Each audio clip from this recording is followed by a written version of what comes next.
बाबा भारती भगवत भजन से जो समय बचता वह घोड़े को अर्पण हो जाता। वह घोड़ा बड़ा सुंदर था। उसके जोड़े का घोड़ा सारे इलाके में न था। बाबा भारती उसे सुल्तान कहकर पुकारते, खुद दाना खिलाते और देख देख कर प्रसन्न होते थे। बाबा भारती अब गांव से बाहर एक छोटे से मंदिर में रहते और भगवान का भजन करते थे। मैं सुल्तान के बिना नहीं रह सकूंगा। उन्हें ऐसी भ्रांति सी हो गई थी। वे उसकी चाल पर लट्टू थे। कहते, ऐसे चलता है जैसे मोर घटा को देखकर नाच रहा हो। जब तक संध्या समय सुल्तान पर चढ़कर 8-10 मील का चक्कर न लगा लेते उन्हें चैन न आता। खड़क सिंह उसी इलाके का प्रसिद्ध डाकू था। लोग उसका नाम सुनकर कांपते थे। होते होते सुल्तान की कीर्ति उसके कानों तक भी पहुंची। उसका हृदय उसे देखने के लिए अधीर हो उठा। वह एक दिन दोपहर के समय बाबा भारती के पास पहुंचा और नमस्कार करके बैठ गया। खड़क सिंह, क्या हाल है? आपकी दया है। कहो, इधर कैसे आ गए? सुल्तान की चाह खींच लाई। विचित्र जानवर है, देखोगे तो प्रसन्न हो जाओगे। मैंने भी बड़ी प्रशंसा सुनी है। उसकी चाल तुम्हारा मन मोह लेगी। कहते हैं देखने में भी बड़ा सुंदर है। क्या कहना, जो उसे एक बार देख लेता है उसके हृदय पर उसकी छवि अंकित हो जाती है। बाबा भारती और खड़क सिंह अस्तबल में पहुँचे। बाबा ने घोड़ा दिखाया घमंड से। खड़क सिंह ने घोड़ा देखा आश्चर्य से। उसने सहस्त्रों घोड़े देखे थे, परंतु ऐसा बांका घोड़ा उसकी आंखों से कभी न गुजरा था।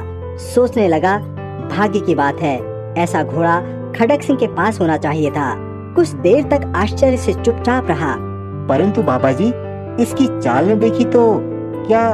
बाबा जी भी मनुष्य ही थे। अपनी वस्तु की प्रशंसा दूसरे के मुख से सुनने के लिए उनका हृदय अधीर हो गया। घोड़े को खोलकर बाहर गए। घोड़ा वायु वेग से उड़ने लगा। उसकी चाल देखकर खड़क सिंह के हृदय पर सांप लौट गया। वह डाकू था और जो वस्तु उसे पसंद आ जाए उस पर वह अपना अधिकार समझता था। उसके पास बाहुबल था। जाते जाते उसने कहा, बाबा जी, मैं वो घोड़ा आपके पास न रहने दूंगा। बाबा भारती डर गए। अब उन्हें रात को नींद न आती। सारी रात अस्तबल की रखवाली में कटने लगी। प्रतिक्षण खड़क सिंह का भय लगा रहता, परंतु कई मास बीत गए और वह न आया। संध्या का समय था। बाबा भारती सुल्तान की पीठ पर सवार होकर घूमने जा रहे थे। इस समय उनकी आंखों में चमक थी। कभी घोड़े के शरीर को देखते, कभी उसके रंग और मन में फूले न समाते थे।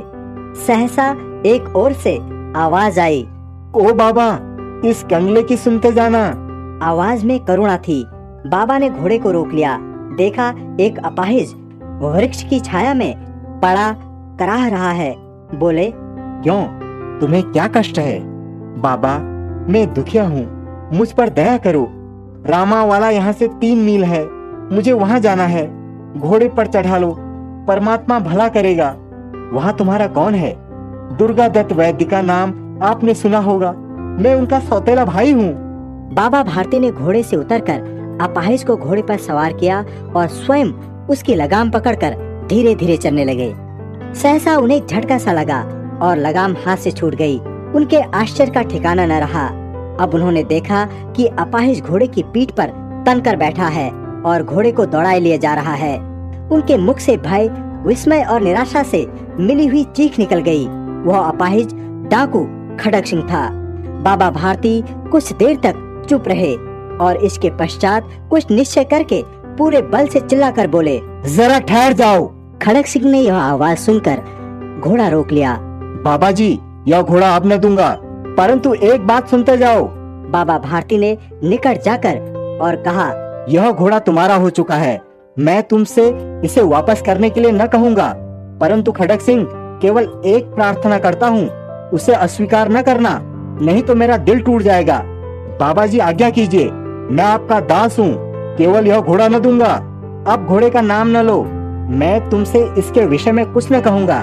मेरी प्रार्थना केवल यह है कि इस घटना को किसी के सामने प्रकट न करना। खड़क सिंह का मुंह आश्चर्य से खुला रह गया। उसका विचार था कि उस घोड़े को लेकर यहाँ से भागना पड़ेगा, परंतु बाबा भारती ने स्वयं उससे कहा कि इस घटना को किसी के सामने प्रकट न करना।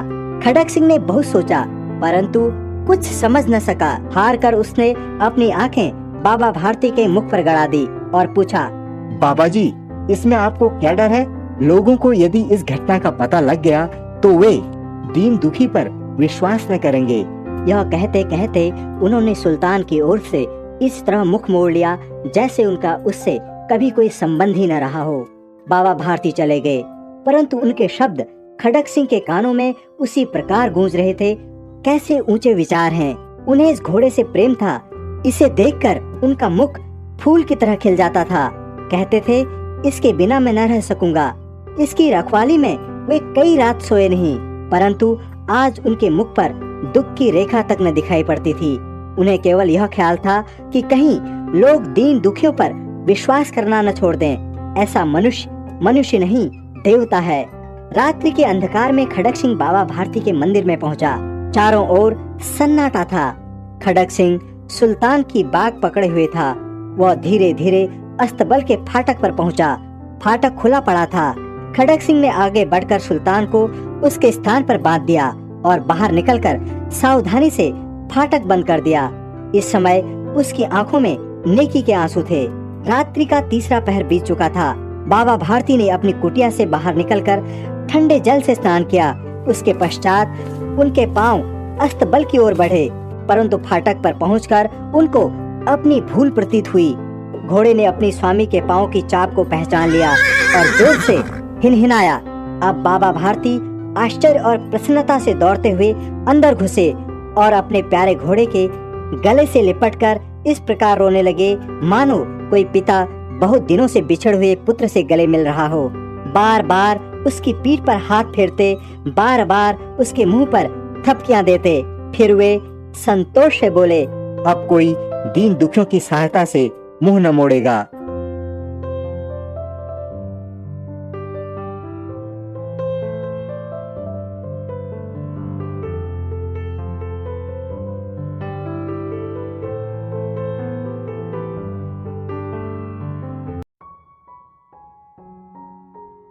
बहुत पुरानी बात है।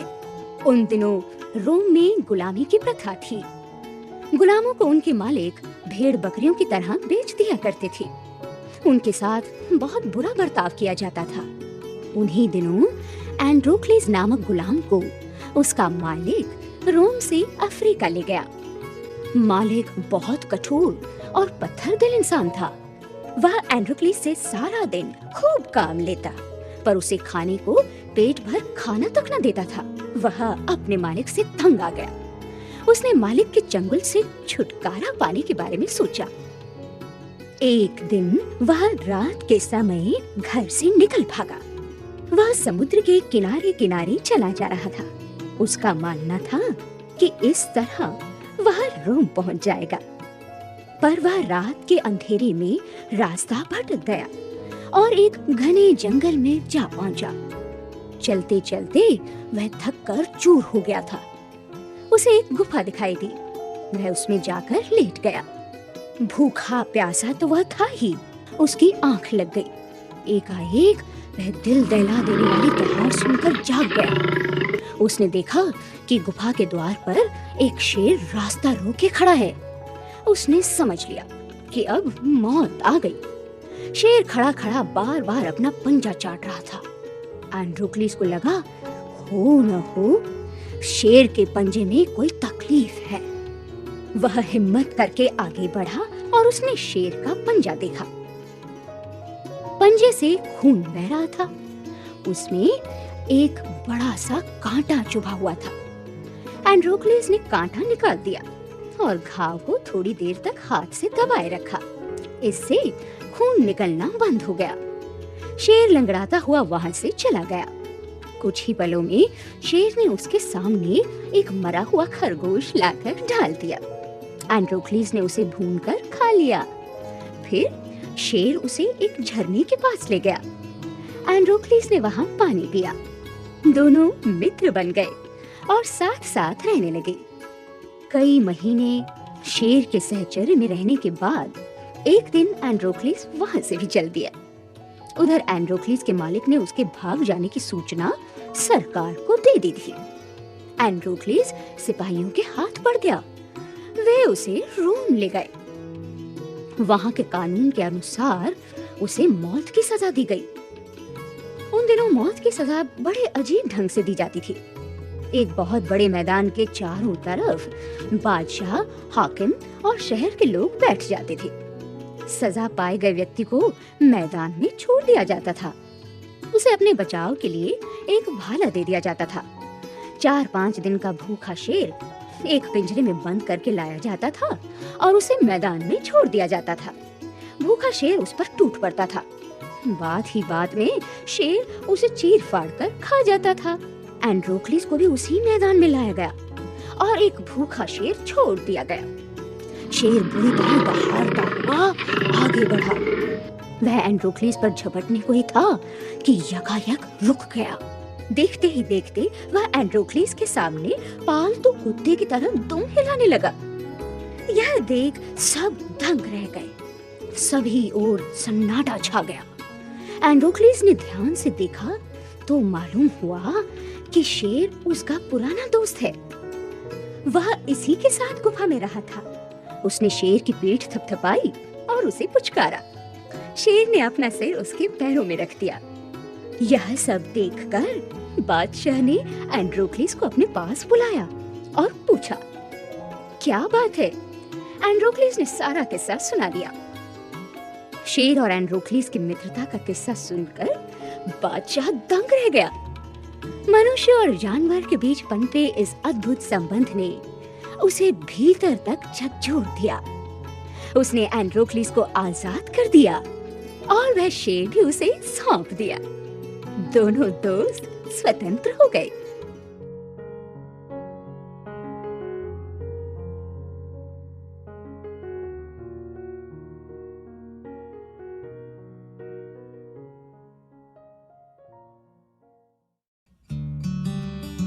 एक समय की बात है। एक छोटे से गांव में एक निर्धन लड़का रहता था।